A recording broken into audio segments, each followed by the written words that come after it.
Nintendo.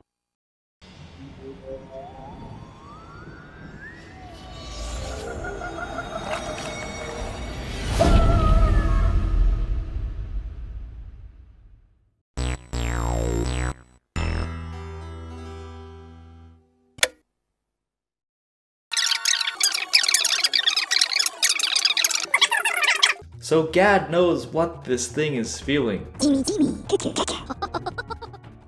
Speaking of scares with shadows, this is definitely a lighter kind of spooky, but the developers clearly had a lot of fun with menus. The pause screen, for example, shows off a fairly chilling still taken from this early E3 announcement trailer. While the message, "You'll be back and we'll be waiting," appears if you exit out from here. Also greeting you at the file select is text stating, "Welcome to your mansion," fading out the Y briefly to say, "Welcome to our mansion" instead. And mind you, this is all preceded by the game opening with a low-pitch, demonic-sounding Nintendo. But back to the main fright, portrait ghosts. Madame Clairvoyant is one of the more unique encounters of the game, and is somewhat bittersweet. She is the only portrait ghost not allied with the big bad, and lends support to Luigi in finding his brother by reading the items he dropped upon ambush. Her story ends by forcing Luigi to vacuum her up, oddly relieved to be returning to permanent portrification, and I always interpreted that as her being comfortable in isolation only because of her spiritual aptitude. For the rest of these portrait ghosts though, they clearly don't want to be prisoners of a painting and will aggressively flee your poltergust. Which only begs the question, what is it like in there? Do they retain consciousness after being pressed and printed? That's yet another helping of existential terror for you, spending eternity framed and immobile, with your mind still going. This could have been the fate of Mario, besides the unmoving part, if Luigi failed his mission. The reason King Boo wants Mario as a wall hanging? He takes pleasure in the plumber's pleas for help because of the trouble he's caused for King Boo in the past, presumably referring to the Boos he's vanquished over the years. He detests both Mario and Luigi because he cares for his fellow Boos like friends. So the threat is felt, as by that point you'll have to have sucked up most of his army of 50, including second in command Boolossus for the second time after Egad, and the capture that initially set the king off in the first place. In discussing King Boo but not forgetting our freaky fortune teller yet, I'd like to now mention the final boss. When Madame Clairvoyant reads Mario's last lost item, she's very surprised to see a vision of Bowser in the mansion, as she insists that Mario had soundly defeated him. Has King Boo somehow revived Bowser, she asks? So it's known that there's no defined Mario timeline, and if Nintendo put one out by now, they'd really be grasping for straws. But try and imagine the Luigi's Mansion series being chronologically last, taking place after Bowser is finally killed off for good. I don't believe this to be the case, of course. Madame Clairvoyant could simply be underestimating his utter aversion to death, but it's still an interesting idea to propose. During that showdown, it's revealed that her vision wasn't of the real Bowser, but a puppet housing King Boo. The fight with this Bowser mech then, or his reanimated corpse if you're going with that, has Luigi shooting mines at the hollowed Koopa King, knocking off his noggin. The detached head then hovers around with white eyes rolled back while spitting ice at you. And that's the second most terrifying floating head in the entire franchise. Have you seen Luigi?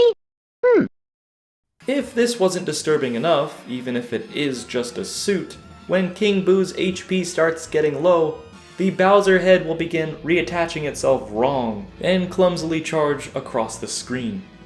When ultimately defeated, the headless anti-Bowser grabs at its neck before collapsing to the ground, adding to the franchise's repertoire of off-putting death animations. We have now talked about how things end for Bowser, King Boo, the portrait ghosts, and the would-be fate of Mario. But what about Luigi himself?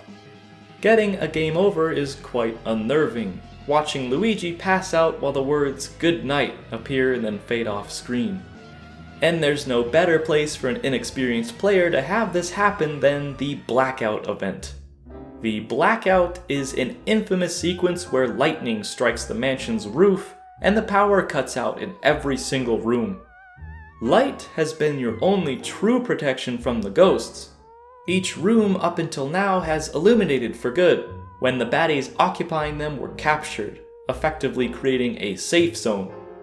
So this complete lack of light allows them to overwhelm.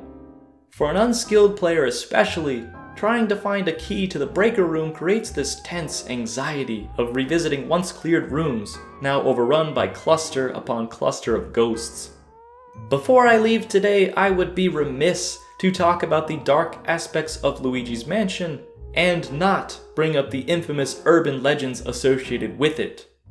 For starters, there's a pretty well-known lighting glitch in the original that was understandably removed for the re-release, in which, most predominantly during a conversation in the midst of the aforementioned blackout, Luigi's shadow projects on the wall with each lightning strike in a shocking way.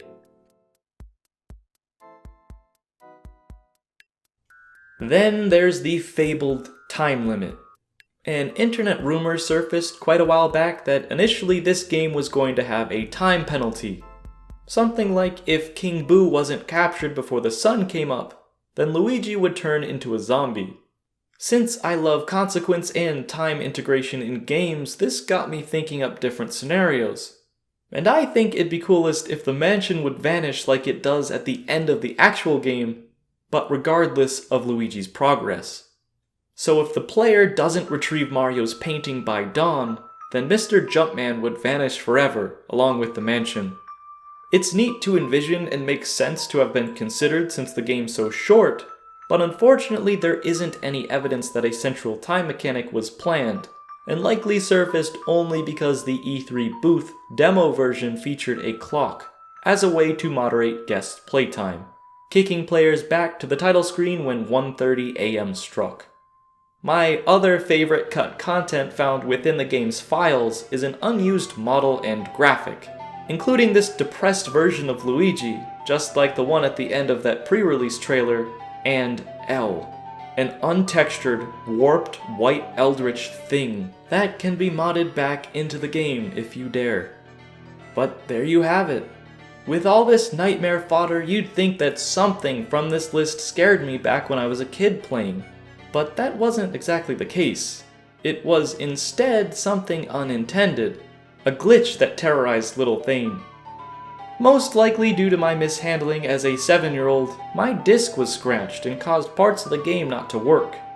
I still remember getting chills down my spine whenever the disc could not be read text came up. It's not really meant to be scary, but it was to my child self. Even when I discovered how to trigger the error, it happened whenever Luigi tried to open a locked door, the game crashing like this just felt off. Perhaps it was the eerie music coming to a complete halt, and a black background with white text just appearing in front of me. The unexpectedness was provoking fear for such a silly thing, and it stayed with me in my mind as an adult. Let that story finish off this episode of Dark Aspects. I hope you'll join me in a couple of weeks when I review Luigi's Mansion 3, a game hopefully deserving in a dark aspects of its very own. Thanks for watching, hope you'll be back, I'll be waiting. See you next time.